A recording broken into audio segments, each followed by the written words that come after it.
मूळ अनादी आहे असं म्हणता येणार नाही. ज्या अर्थी सृष्टीची उत्पत्ती सांगितली त्या अर्थी ते कार्य आहे. आणि मग कार्य जर आहे तर त्या कार्याचं कारण हे निश्चित मानलंच पाहिजे. मग ते कारण कोण आहे? शुद्ध ब्रह्म कारण आहे का? तर शुद्ध ब्रह्म जगताच कारण नाही. का कारण नाही त्याचा विचार सांगताय. जगताच्या उत्पत्तीचा विचार करावायचा म्हणजे प्रथम हे जग कोठे व कसे उत्पन्न झाले याचा विचार करणे आवश्यक आहे. जगताच्या उत्पत्तीचा विचार करायचा आपल्याला ठीक आहे, पण तत्पूर्वी त्याच्या अंतर्गत हे प्रश्न उत्पन्न होतात. कोणते? हे जग उत्पन्न झालं तर जग उत्पन्न झालं कुठे? त्याचा आश्रय कोण आहे? कोणत्या आश्रयावर हे जग उत्पन्न झाले आणि उत्पन्न झालं कसं, कोठे आणि कसं याचा विचार करणे आवश्यक आहे. जगत उत्पत्ती संबंधी विचार करू गेले तर असंग शुद्ध परमात्म्यापासून जगत उत्पन्न होते असे म्हणता यावायचे नाही. असंग जे ब्रह्म आहे, असंग म्हणजे त्याच्याशी कोणाचाही संबंध होत नाही, अशा प्रकारे जे असंग ब्रह्म आहे त्याच्याशी कोणाचाही संबंध होत नाही. कारण ते कुठल्या सत्तेतलं आहे? पारमार्थिक सत्तेतलं आहे. आणि इतर जेवढे काही भौतिक पदार्थ आहेत हे संपूर्ण व्यावहारिक सत्तेतील किंवा प्रातिभासिक सत्तेतील आहे आणि त्यामुळे त्याच्याशी कोणाचाही संबंध होणार नाही. म्हणून ते कसं आहे? ऐसी निरुपाधिक अशा स्वरूपाचं ते ब्रह्मचैतन्य आहे. आणि म्हणून असंग असे असणाऱ्या परमात्म्यापासून जगत उत्पन्न होणार नाही. का बरं? एक दृष्टांत सांगतात. याच दृष्टांत असा की ज्याप्रमाणे सडीक शुद्ध तांदळापासून किंवा फोलकट काढलेल्या कोणत्याही बीजापासून अंकुरोत्पत्ती होत नाही, तसेच केवळ पुरुषापासून पुत्रादी उत्पन्न होत नाही, त्याप्रमाणे असंग अक्रिय अविकारी शुद्ध ब्रह्मापासून जगद उत्पत्ती होणार नाही. ही गोष्ट प्रथम लक्षात ठेवली पाहिजे. सर्व सोपाच विषय. तर म्हणतात शुद्ध अशा असणाऱ्या निरुपाधिक अशा असणाऱ्या ब्रह्मापासून जगताची उत्पत्ती होऊ शकणार नाही. का होणार नाही? तर त्याप्रमाणे म्हणतात सडीक तांदूळ. सडीक म्हणजे कसं? ज्याचं फोलकट बाहेरचं काढलेलं आहे, शुद्ध केलेला तांदूळ आहे, तर ते तांदूळ जर पेरला तर त्यापासून बीजोत्पत्ती होईल का? होणार नाही. किंवा कुठलाही असू द्या तांदूळच काय, कुठलाही जरी अंकुर असेल त्याचं जर आपण बाहेरचं टरकलं काढलं तर त्यापासून उत्पत्ती होणार नाही. किंवा केवळ पुरुषापासून मुलाची उत्पत्ती होईल का? नाही. त्याचप्रमाणे म्हणतात असंग जे ब्रह्म असंग आहे, अक्रिय आहे, त्या ठिकाणी कुठलीही क्रिया नाही, अविकारी आहे, विकाररहित अशा प्रकारचं ब्रह्म आहे, हे की नाही? मग त्या ठिकाणी शुद्ध ब्रह्मापासून असा असणारा जे शुद्ध ब्रह्म आहे त्यापासून जगद उत्पत्ती होईल का? जगद उत्पत्ती होणंही शक्य नाही. ही गोष्ट प्रथम लक्षात ठेवली पाहिजे. तात्विक दृष्टीने ब्रह्माशिवाय दुसरा पदार्थच नाही. आणि जर खरोखर वास्तविक दृष्टीनं पाहिलं तर ब्रह्माशिवाय दुसरा पदार्थच नाही. केवळ एकमेव अद्वितीय ब्रह्मच आहे. मत्तः परतरम नान्यत किंचित असते धनंजय. भगवान देखील सांगतायत माझ्याशिवाय दुसरा अन्यत किंचित आपली न असते. दुसरा कुठलाही पदार्थ नाही, संपूर्ण मीच मी आहे. मग त्या संबंध तरी कोणाचा होणार? मग ब्रह्माशिवाय दुसरा कुठला पदार्थ असेल तर त्याचा आणि ब्रह्माचा संबंध होऊन या जगताची उत्पत्ती होईल. पण ब्रह्माशिवाय दुसरा कुठला पदार्थच नाही. जर पदार्थच नाही तर त्या पदार्थाचा मग पहिल्यांदा तो पदार्थ असावा आणि नंतर त्या पदार्थाचा ब्रह्माशी संबंध व्हावा. परंतु दुसरा कुठला पदार्थच नाही ब्रह्मा व्यतिरिक्त, मग त्या दुसऱ्या पदार्थाचा ब्रह्माशी संबंध होईल का? संबंध होणार नाही. तरी संबंध कोणाचा होणार? अर्थात कोणाचाही नाही. म्हणून ते असंग आहे. ब्रह्म असंगतेचं कारण सांगतायत. कारण ब्रह्माशी कोणाचाही संबंध होत नाही. कारण ब्रह्मा व्यतिरिक्त दुसऱ्या पदार्थाचाच अभाव आहे आणि दुसरा पदार्थच नाही. म्हणून ब्रह्माचा त्या दुसऱ्या पदार्थाशी संबंध होतच नाही आणि म्हणून ब्रह्म असंग आहे. असंगतेचं कारण सांगितलं. नित्य एकरूप आहे म्हणून अविकारी आहे. प्रत्येकाचं कारण सांगतायत. ब्रह्म असंग काय? कारण ब्रह्माचा कोणाशी संबंध होत नाही म्हणून ब्रह्म असंग आहे. त्यानंतर पुढचं लक्षण आहे, स्वरूप आहे ब्रह्माचं अविकारी. त्या ठिकाणी कुठलाही विकार नाही. विकार कोणते आहेत? अस्ति, जायते, वर्धते, विपरिणमते, अपक्षयते आणि विनश्यते अशा प्रकारचे 6 विकार आहेत. या 6 विकारांनी ब्रह्मरहित आहे. का बरं? त्याचं कारण सांगतायत. ते नित्य एकरूप आहे. नित्य एकरूपान आहे म्हणजे त्यामध्ये विनाश, विपर्य म्हणजे अस्ति पहिल्यांदा विद्यमानता, जायते हळूहळू वाढतं, अशा प्रकारे ब्रह्म आहे का? नित्य एकरूपानं एकसारखंच अशा स्वरूपाचं आहे. त्यामध्ये विकार होत नाही, त्यामध्ये परिणाम होत नसल्या कारणानं ते अविकारी अशा स्वरूपाचं आहे. त्यामध्ये कुठलाही विकार नाही. त्यानंतर व्यापक आहे म्हणून अक्रिय आहे. अक्रियतेचं कारण सांगतायत. ब्रह्म अक्रिय आपण असं म्हणतो, त्यामध्ये कुठलीही क्रिया नाही. कोणती क्रिया नाही? का बरं क्रिया नाही? कारण ते व्यापक आहे. व्यापकात सिद्धांत सर्व सिद्धांत आहे, व्यापकात क्रिया नसते. जर व्यापक कारण, आपण साधं उदाहरण आहे, जर आपण तोंड भरून कायतलं पाणी घेतलं तर आपल्याला बोलता येतं का? बोलता येत नाही. तसं जर एवढं म्हणजे आपल्याला जर व्यापकामध्ये म्हणजे पूर्ण भरून घेतले पाणी म्हणून आपल्याला बोलता येत नाही, म्हणजे बोलण्याची क्रिया जशी होत नाही तसं व्यापक स्वरूपामध्ये क्रिया होत नाही. पहा, असंग आहे कुठे व्यापक आहे म्हणून अक्रिय आहे.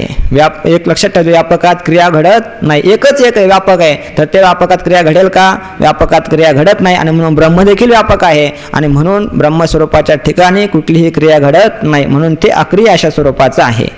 त्यानंतर नित्यशुद्ध आहे. याला नित्यशुद्ध का म्हणतात तर अविद्यादी पदार्थांचा संबंध लागत नाही म्हणून नित्यशुद्ध आहे. तर शुद्ध होण्यासाठी म्हणजे काय, मलिन पदार्थ शुद्ध आहे परंतु तो काय होतो, काही पदार्थांचा संबंध आल्यानंतर मलिन होतो, अशुद्ध होतो, है ना. परंतु ब्रह्मामध्ये मिश्रण होण्यासाठी दुसरा कोणी अशुद्ध पदार्थ जो आहे त्या अशुद्ध पदार्थाचा संबंध झाला तर ब्रह्म कसं होईल? मलिन होईल. परंतु ब्रह्माशी कोणाचाही संबंध होत नाही, अविद्येचाही संबंध होत नाही आणि अविद्या कार्याचा देखील ब्रह्माशी संबंध होत नाही. तो नित्य विशुद्ध, अविद्यादिकी संबंध न घडे येत. अविद्यादिकांशी संबंध या परमात्मा स्वरूपाशी येत नाही म्हणून तो नित्यशुद्ध हो. पुढे चला, तर तो कसा आहे? नित्य शुद्ध आहे. तर अविद्यादी पदार्थांचा त्या परमात्मा स्वरूपाच्या ठिकाणी संबंध लागत नाही, संबंध येत नाही म्हणून तो नित्य शुद्ध आहे. अशा नित्य शुद्ध बुद्ध परमात्म्यापासून जगत उत्पत्ती होत नाही हे खरे असले तरी प्रत्यक्ष दिसते याची वाट काय, असा प्रश्न पुढे येतो. आतापर्यंत ब्रह्म कसा आहे? अविक्रिय आहे, असंग आहे, अविकारी आहे, शुद्ध नित्य शुद्ध आहे. आणि का आहे याचाही विचार सांगितला. त्या ब्रह्मापासून जगताची उत्पत्ती होणार नाही हाही विचार सांगितला. ठीक आहे, ब्रह्मापासून जगताची उत्पत्ती होणार नाही हे आम्हाला चांगल्या प्रकारे कळालं. परंतु जरी ब्रह्मापासून उत्पत्ती होत नसली परंतु प्रत्यक्ष जगत दिसतं, याची संगती काय, याची वाट काय, कशापासून जगत उत्पन्न होतं हा प्रश्न पुढे शिल्लक राहतोच. त्याचा विचार आता करतायत. जर जगत दिसतंय, जगताची संगती लावली पाहिजे. ब्रह्मापासून तर जगत उत्पन्न होणं शक्य नाही, असंग असणाऱ्या ब्रह्मापासून जगत उत्पन्न होणं शक्य नाही. मग याकरता काहीतरी एखाद्या उपाधीचा आपणाला स्वीकार हा करावा लागणारच आहे. तर ती कोणती उपाधी करायची स्वीकार, त्याचा विचार सांगताय. मायेचा स्वीकार करणे आवश्यक आहे. याकरता पहिल्यांदा एक काय करावं लागेल, माया नावाची उपाधीची कल्पना करावी लागेल. तेथे एक ढालगज निर्माण झाली आणि तिने एवढी ख्याती केली, संपूर्ण जगता एवढं बाळ ती काय केली, व्याली जगडम. मायेचा स्वीकार करणे आवश्यक आहे. पहा, अशा अडचणीमुळे पुत्रादी कार्याच्या सिद्धीकरता ज्याप्रमाणे पुरुषास एक स्त्री मानावी लागते त्याप्रमाणे परमात्म्याच्या ठिकाणी काहीतरी माया म्हणून एक पदार्थ मानलाच पाहिजे. त्या वाचून जगताची व्यवस्थाच लागणार नाही. बरे, माया मानावयाचीच ठरली म्हणजे जगातील बऱ्या वाईट पदार्थाची व बंद मोक्षाची नीट व्यवस्था लागेल. अशी ती सत्व रज तम या 3 गुणाने युक्त अर्थात त्रिगुणात्मक अशीच मानली पाहिजे. तर आता आपण पाहिलं, असंग, निर्गुण, निर्विकार, अक्रिय, नित्यशुद्ध अशा परमात्म्यापासून जगताची उत्पत्ती होणं शक्य नाही.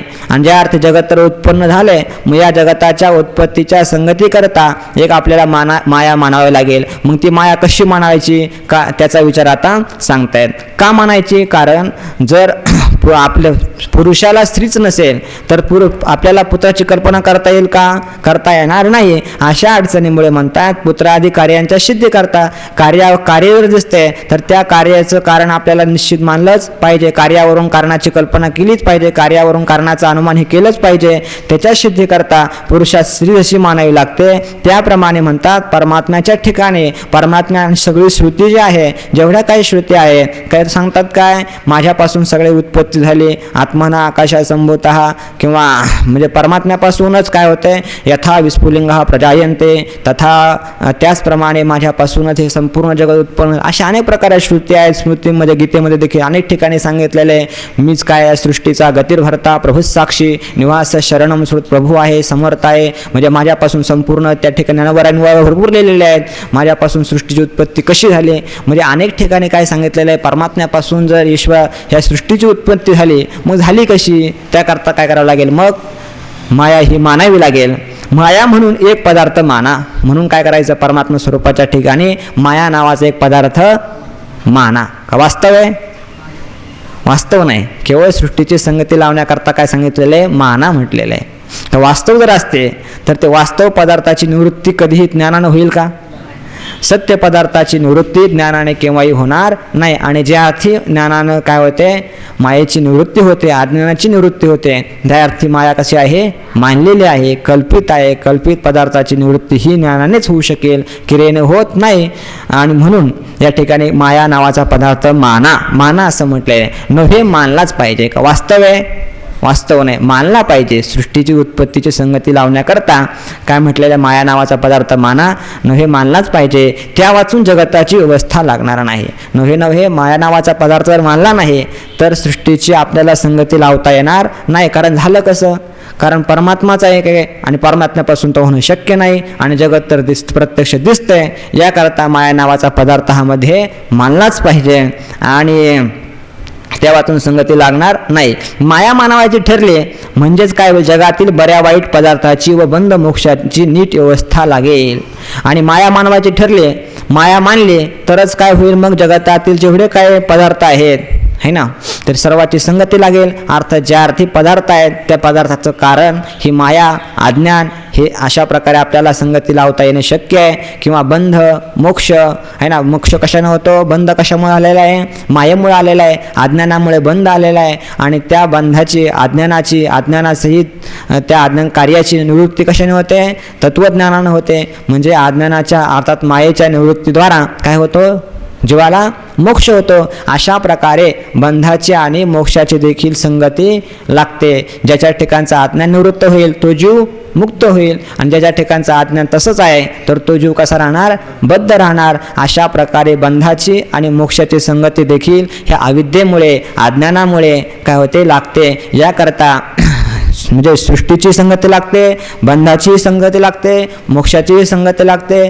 ती तर जगतातील जेवढा काही कार्यकारण भाव आहे या सर्वाचीच संगती जर आपण अशा प्रकारे जर माया मानली तर ह्या मायेमुळे सर्वाची संगती लागली जाते, व्यवस्था लागेल. अशी ती सत्व रज तम या 3 गुणाने युक्त त्रिगुणात्मक अशीच मानली पाहिजे. आणि ती माया मानताना कशा प्रकारे मानायची, तर सत्वगुण रज आणि तम या 3 गुणाने युक्त अशी त्रिगुणात्मक माया मानली पाहिजे. माया कशी आहे, ही त्रिगुणात्मक आहे ना, सत्वगुण रजोगुण आणि तमोगुण या 3 गुणांनी जी युक्त आहे, त्रिगुणांच्या साम्य अवस्थेलाच काय म्हणतात, माया असं म्हणतात. म्हणजे ती ज्यावेळेस सृष्टी उत्पन्न करत नाही अशा प्रकारची जी अवस्था आहे तर तिला काय म्हणतात, साम्य अवस्था असं म्हणतात. त्या अवस्थेला साम्य अवस्था म्हणतात. आणि नंतर त्यामध्ये पंचकरण होऊन नंतर ही सृष्टी उत्पन्न होते. तर ही सृष्टी कशी म्हणतात, कारण सत्व काही ठिकाणी जर सर्वच जर माया कार्य आहेत, मायेचे मायाकृत तर आहे, तर काही लोक आपल्याला सात्विक दिसतात, काही राजस दिसतात,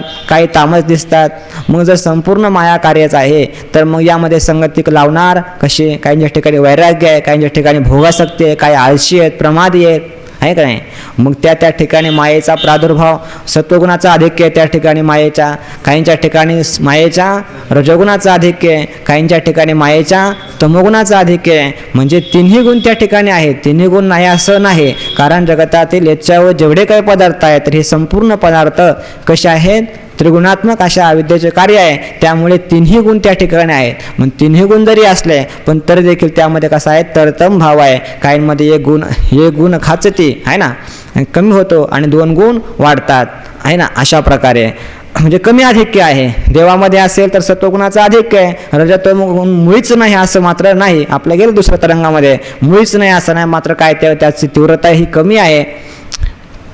म्हणून म्हणतात या ठिकाणी ती माया जी आहे तर ती माया बंध मोक्षाची कार्यकारण भावाची जगतातील किंवा सृष्टीची संगती लावण्याकरता ही माया मानलीच पाहिजे. आणि ती माया सत्व रज तम या 3 गुणाने युक्त अर्थात त्रिगुणात्मक अशीच मानली पाहिजे. आणि ती माया मानताना देखील ती माया कशी मानली पाहिजे?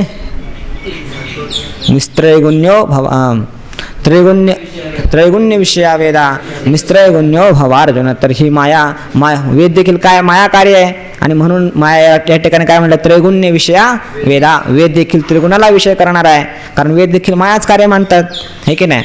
मग याच्या अतीत हो असं त्या ठिकाणी म्हटलेलं आहे. तर ही माया सत्व रजतम या 3 गुणांनी युक्त होऊन युक्त आहे. अर्थात कशी आहे? त्रिगुणात्मक अशीच मानली पाहिजे. ही माया त्रिगुणात्मक आहे, त्रिगुण स्वरूप आहे. चला, माया कशी मानावी याविषयी शंका व समाधान. हा संपूर्ण विषय वाचण्याचा, त्याच्यात न कळण्यासारखं काहीच नाही. माया कशी मानावी याविषयी शंका आणि समाधान. बरं ठीक आहे, माया मानली पाहिजे. पहिल्यांदा माया सृष्टी जी आहे ही सृष्टी निर्गुण निर्विकार असंग अक्रिय अशा ब्रह्मापासून उत्पन्न होणार नाही, हा विषय कळाला. त्यानंतर मध्ये आपल्याला माया उपाधी मानावीच लागेल. ठीक आहे, माया मानायची, परंतु कशी मानायची? तर सत्व रज तम या 3 गुणांनी युक्त अशा प्रकारे माया मानायची. ठीक, एवढं इथपर्यंत आपलं ठरलं. परंतु ती माया कशी मानावी याविषयी काय आता शंका करतायत आणि त्या शंकेचं समाधान सांगतायत. जगताच्या सिद्धीकरता माया मानली पाहिजे हे खरे.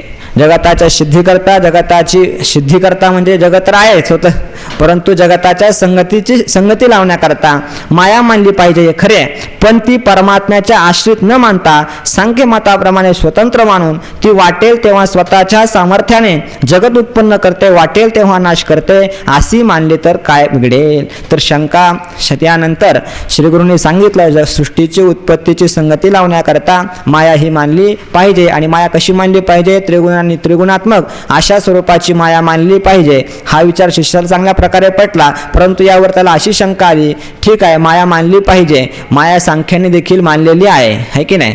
पण तो म्हणतो माया माना इथपर्यंत मग ठीक आहे, तुमचं म्हणणं मला पटतं, परंतु ती माया मानताना कशा प्रकारे मानावी? मला असं वाटतं ती माया स्वतंत्र मानावी. आपण माया कशी मानतो? तर परमात्म्याच्या अधीन मानतो. माया बिंब वशीकृत्य तामस्यात सर्वज्ञ ईश्वर. हा काय करतो? परमात्मा जो आहे मायेला वशीभूत करून आपण सर्वज्ञ होतो. आपण कसं आहे? मायेच्या अधीन असल्यामुळे आपण अल्पज्ञ आहे, परिच्छिन्न आहे, पण हा परमात्मा त्याच्या माया स्वाधीन असल्यामुळे तो सर्वज्ञ आणि सर्वव्यापक आहे. परंतु मला असं वाटतं ठीक आहे माया मानावी, परंतु माया कशी मानावी? सांख्याप्रमाणे मानावी. कारण सांख्य जे आहे तर सांख्य देखील प्रकृती मानतायत, पण सांख्य कसं मानतात? असंग होयायम पुरुषासंग आहे. पुरुष काही करतही नाही आणि काही करतही नाही. मग होतं काय? कोण करतं सगळं? तर ते म्हणतात संपूर्ण ही प्रकृती करते, है ना? प्रकृतीच काय करते? पुरुषाला सुख दुःखादी देते किंवा बंधातही टाकते आणि मोक्षही देते. कोण देतं संपूर्ण? हे कोण करतं? प्रकृती करते. अर्थात ती प्रकृती जी आहे ही स्वतंत्र आहे. प्रकृती स्वतंत्र आहे आणि तीच पुरुषाला बंधातही टाकते आणि तीच पुरुषाला मुक्त देखील करते. जशी सांख्याने प्रकृती मानली त्याचप्रमाणे ही माया देखील माना, अशा प्रकारे शंका या ठिकाणी शिष्यानं केलेली आहे. जगताच्या सिद्धीकरता मानली पाहिजे हे खरे, पण ती परमात्म्याच्या आश्रित न मानता सांख्य मताप्रमाणे स्वतंत्र माना. तर आपण कसे मानतो? माया जी शक्ती आहे मायेला स्वतंत्र अस्तित्व नाही. परमात्म्याच्या सत्यनती काय झालेली आहे? सत्तारूपतेला प्राप्त झालेली आहे, अर्थात परमात्म्याच्या आश्रित मानतो. पण सांख्य जे आहेत ते परमात्म्याच्या आश्रित मानत नाही, स्वतंत्र आहे. कारण आश्रित का मानत नाहीत? कारण त्यांचा परमात्मा असंग आहे, त्या मायेशी त्याचा संबंध होत नाही आणि माया ही स्वतंत्र आहे आणि स्वतंत्र रूपानं या जगताची उत्पत्ती करते, पुरुषाला बंधही देते आणि पुरुषाला मोक्षही देण्यामध्ये ती माया समर्थ अशा स्वरूपाची आहे, असं सांख्यांचं मत आहे. तर त्याप्रमाणे मानून ती वाटेल तेव्हा तिला ज्यावेळेस वाटलं मनामध्ये तर स्वतःच्या सामर्थ्याच्या ठिकाणी सामर्थ्य आहे, स्वतःच्या सामर्थ्याने जगत उत्पन्न करते आणि वाटेल तिला वाटलं आता जगताचा नाश करायचा की काय करायचा तर त्यावेळेस ती नाश करते. अशा प्रकारे मानली तर काय अडचण? जसं सांख्य मानतात त्याप्रमाणे मानले तर आपल्या सिद्धांताला काय हानी होणार आहे का? तसे आपण मानूया की तर ते म्हणतात तसं मानून चालणार नाही. का चालणार नाही, त्यावर काय अडचण येते? श्री गुरु त्यांना सांगताय माये स्वतंत्र मानणे वेदास संमत नाही. पहिलंच त्यांनी कारण सांगितलं का हे वेदास मान्य नाही. कारण आपण कोण आहोत? वैदिक आहोत. कुठल्याही गोष्टीचा निर्णय करताना आपल्या बुद्धीप्रमाणे करून चालणार नाही. जरी आपली बुद्धी जी आहे तर बुद्धी कशी चालवायची, बुद्धी गहाण टाकायची असं अशातला भाग नाही, परंतु ती श्रुतिमतस्तर्कोनुसंधीयता सुत दुस्तर्काच विरम्यता श्रुतिमतस्तर्कोनुसंधीयता. आपली बुद्धी जी आहे तर ती दुस्तर्कातून विराम पाहून श्रुतीच्या अनुकूल अशा प्रकारे तर्क करायचा. माऊली म्हणतात कारण श्रुती माता आई आहे, अहितापासून काढीती हितदेवणी वाढवती नाही श्रुती परवती माऊली जगा. श्रुती माता उपनिषदामध्ये देखील म्हणतात मातृ पितृ श्रोतृ हित, म्हणजे शेकडो अशा माता पित्यांपेक्षा श्रेष्ठ अशा प्रकारची श्रुती माता आहे. कारण ती जीवाचं कल्याण करण्याकरताच प्रवृत्त झालेली आहे. आणि म्हणून पहिल्यांदा कुठलीही गोष्ट करताना प्रमाण अप्रमाण्याविषयी विचार करताना तस्मात् शास्त्रम प्रमाणंते कार्याकार्य वस्तू, कार्य काय अकार्य काय याविषयी कोण प्रमाण आहे तर शास्त्र प्रमाण आहे. आणि म्हणून ही जी गोष्ट आहे की प्रकृती स्वतंत्र मानायची आणि स्वतंत्र मानून त्या ठिकाणी स्वतंत्र अशा प्रकारचं सामर्थ्य आहे आणि त्या सामर्थ्याच्या जोरावर ही सृष्टी उत्पन्न करते आणि वाटेल तेव्हा तिचा संहार करते अशी मानणं ही वेदाला संमतच मुळी नाही. आणि जर ती वाटेल तेव्हा जगत उत्पन्न करणार तर मोक्ष साधने व्यर्थ होतील. बरं, तर दुसरी गोष्ट पहिलं कारण सांगितलं हे वेदाला मान्य नाही, आम्ही वैदिक आहोत है ना, वेदाला मान्य नाही म्हणून ही तुझं पहिलं गोष्ट चुकीची आहे. दुसरं कारण सांगताय, दुसरं कारण काय आहे, जर ती त्या ठिकाणी स्वतंत्र सामर्थ्य आहे, तिला वाटलं की जगत उत्पन्न करणार तर काय होणार म्हणतात मोक्ष साधने व्यर्थ होतील.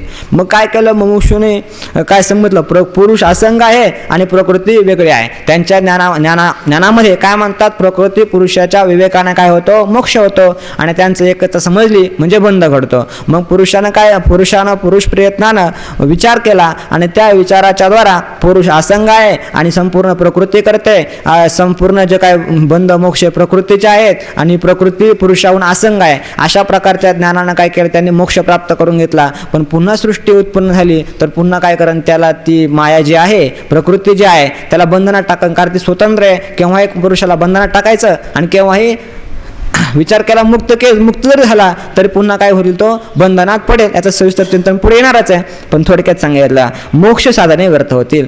एक वार जरी निवृत्ती केली तरी पुन्हा काय होणार, तेव्हा तिला वाटलं जगत उत्पन्न करायचं की पुन्हा काय करणार त्याला ती बंधनात टाकणार. अशा प्रकारे संपूर्ण जी मोक्ष साधने आहेत ते व्यर्थ होतील. कारण मुमुक्षूने प्रयत्नाने एक वार जगताची निवृत्ती केली तरी वाटेल तेव्हा माया जगत पुन्हा उत्पन्न करीलच. जरी काय केलं मुमुक्षूनं जगताची निवृत्ती केली, वेगळं केलं त्याला पुरुषापासून, पण तर देखील पुन्हा काय ती माया जी आहे वाटेल तेव्हा जगत उत्पन्न करते है ना. तर मग काय म्हणतात उत्पन्न करील, वाटेल तेव्हा माया जगत पुन्हा उत्पन्न करील. त्यामुळे मोक्ष साधने ही व्यर्थ अशा स्वरूपाची ठरतील. शिवाय दुसरं कारण सांगितलं, आणखीन काय सांगतात तिसरं कारण पहा. शिवाय पुरुषाच्या आश्रया वाचून केवळ स्त्रीपासून पुत्रादी कार्य उत्पन्न होत नाहीत हे प्रत्यक्ष आहे. दुसरं गोष्ट उपमान प्रमाणाने सिद्ध करतायत की जसं पुरुषाच्या आश्रया वाचून पुरुषाचा आश्रय न घेता केवळ स्त्रीपासून का पुत्रादी कार्य उत्पन्न होतात का, जसं होत नाहीत ह्या दृष्टांताप्रमाणेच. म्हणून स्वतंत्र माया जगत उत्पन्न करण्यास समर्थ नाही. जसं या दृष्टांतामध्ये आहे तसं त्या पुरुषाचं आहे ना ब्रह्माचं सहाय्य न घेता स्वतंत्र रूपानं जशी माया तुम्ही प्रकृती स्वतंत्र मानून जगताच्या उत्पत्तीला कारणीभूत मानता, तसं या ठिकाणी माया जी आहे ब्रह्माच्या सहाय्या वाचून जगताच्या उत्पत्तीसाठी समर्थ ठरू शकणार नाही. तिला ब्रह्माचं सहाय्य घ्यावंच लागतं. जसं स्त्रीला पुरुषाचं सहाय्य घ्यावं लागतं तसंच या ठिकाणी मायेला स्वतंत्र रूपानं जगताची उत्पत्ती करता येणं शक्य नाही. त्याकरता तिला ब्रह्माचा आश्रय हे घ्यावंच लागणार. हे उपमान प्रमाणानं पटवून दिलं. तिसऱ्या गोष्टीनं जगत उत्पत्तीच्या संगती करता जर माया मानावायची तर ती परमात्म्याच्या आश्रयावरच मानली पाहिजे. माया मानली पाहिजे म्हणजे कुठे मानली पाहिजे, तिचा आश्रय कोण है ना, तर त्याचा आश्रय कोण आहे परमात्मा, हाच त्या मायेचा आश्रय आहे. परमात्म्याच्या आश्रयावरच ती माया मानली पाहिजे. माया परमात्म्याच्या आश्रयावरच मानली म्हणजे माये चैतन्याचा आभास येणारच. आणि परमात्मा आणि परमात्मा आणि साभास माया मिळूनच ईश्वर होतो असे नाव ब्रह्मचैतन्यास प्राप्त होते व तो ईश्वर जगतास कारण आहे. त्या ईश्वराचे स्वरूप चौथ्या तरंगात विस्ताराने सांगितले आहेच, तरी पण मायेच्या स्वरूपाविषयी जास्त विचार करणे अवश्य आहे. तर आता माया मानवाची माया स्वतंत्र मानली तर काय काय अडचणी येतात.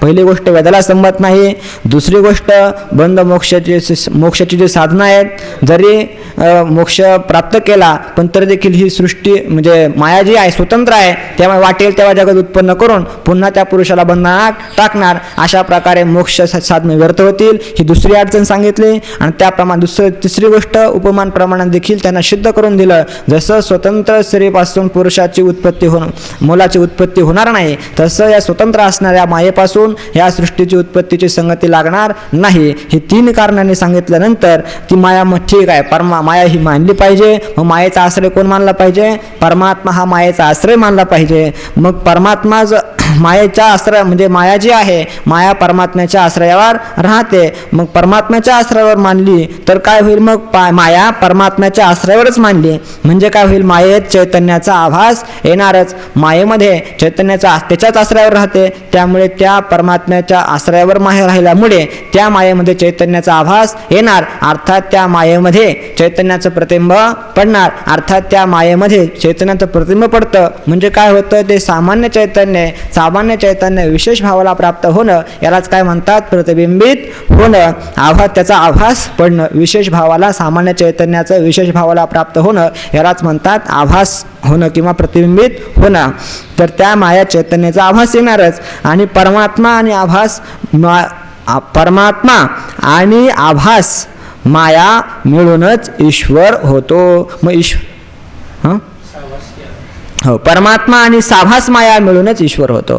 तर परमात्मा ईश्वराचं स्वरूप आपण चौथ्या तरंगामध्ये पाहिलं. त्या ठिकाणी आपण त्याचं स्वरूप करण्याकरता जीवाचं, त्यानंतर ईश्वराचं आहे की नाही, आणखीन ब्रह्माचं, आत्म्याचं स्वरूप करण्याकरता आपण 4 दृष्टांत त्या ठिकाणी पाहिले. त्या ठिकाणी सविस्तर आपण विचार केलेला आहेच. तर ईश्वराचं स्वरूप काय आहे? मग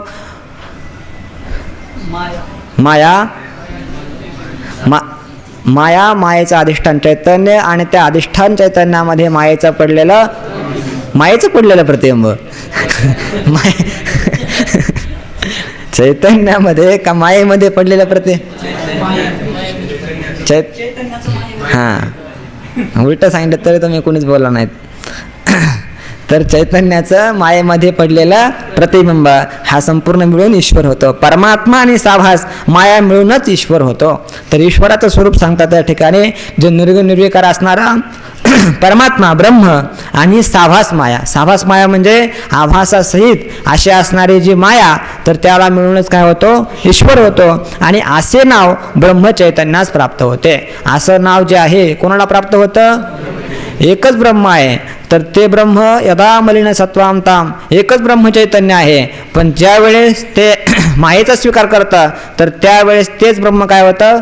ईश्वर स्वरूपाला प्राप्त होतं. आणि ज्या वेळेस मलिन सत्वाचा स्वीकार करेल तर त्याच वेळेस तेच ब्रह्म काय होतं? जीव भावाला प्राप्त होतं. यदा मलिन सत्वाम ताम काम कर्मादी दूषिताम आदत्ते यदा तत्परम ब्रह्म त्वम पदेन तदोच्यते. तर तेच ब्रह्म काय होतं? त्वम पदानं म्हटलं जातं, अर्थात जीव भावाला प्राप्त होतं. आणि यदा वाटे श्लोक ते ब्रह्म शुद्ध सत्वा कृष्ण महाराज म्हणजे त्या परमात्म्यानं शुद्ध सत्व गुणात्मक अशा असणाऱ्या मायेचा स्वीकार केला की त्यावेळेस ते ब्रह्म तत्पदानं सांगितलं जातं. मलिन सत्वाचा स्वीकार केला की जीव भावाला प्राप्त होतं आणि शुद्ध सत्वात्मक मायेचा स्वीकार केला की ते ईश्वर भावाला प्राप्त होतं. आणि अशा असणाऱ्या ईश्वरापासूनच संपूर्ण सृष्टीची उत्पत्ती सांगितलेली आहे. म्हणून म्हणतात त्या ठिकाणी तो ईश्वर जो होतो असे नाव ब्रह्मचैतन्यास प्राप्त होते. ब्रह्मचैतन्याला ज्यावेळेस असणाऱ्या साभास माये उपाधी लागले जाते तर त्यावेळेस त्याला ईश्वर अशा प्रकारचं नाव प्राप्त होतं. व तो ईश्वर जगताच कारण आहे. आणि मग जगताला कारण कोण ठरलं गेलं? असंग निर्विकार असं ब्रह्म ही जगताच कारण नाही, प्रकृती ही कारण नाही. कारण प्रकृती स्वतंत्र जर मानली तर जड आहे ना. जड कुठल्याही कार्याला कारण होईल का? नाही. त्याकरता ती माया मानताना सत्वरजतमयी अशीही मानायची, परंतु स्वतंत्र मानायची नाही. ती कुठे मानायची? परमात्म्याच्या आश्रय घेते. आणि आणि त्याचा आश्रय घेऊन नंतरच काय होते, ही संपूर्ण सृष्टीची उत्पत्ती करते. मम योनिर्महद्ब्रह्म तस्मिन् गर्भं दधाम्यहम् संभवः सर्वभूतानां ततो भवती भारत. त्यापासूनच काय होते, संपूर्ण सृष्टीची उत्पत्ती होते व तो ईश्वर जगताच कारण आहे. आणि अशा प्रकारे तो ईश्वरच काय जगताला कारण आहे. त्या ईश्वरापासूनच संपूर्ण सृष्टीची उत्पत्ती होते.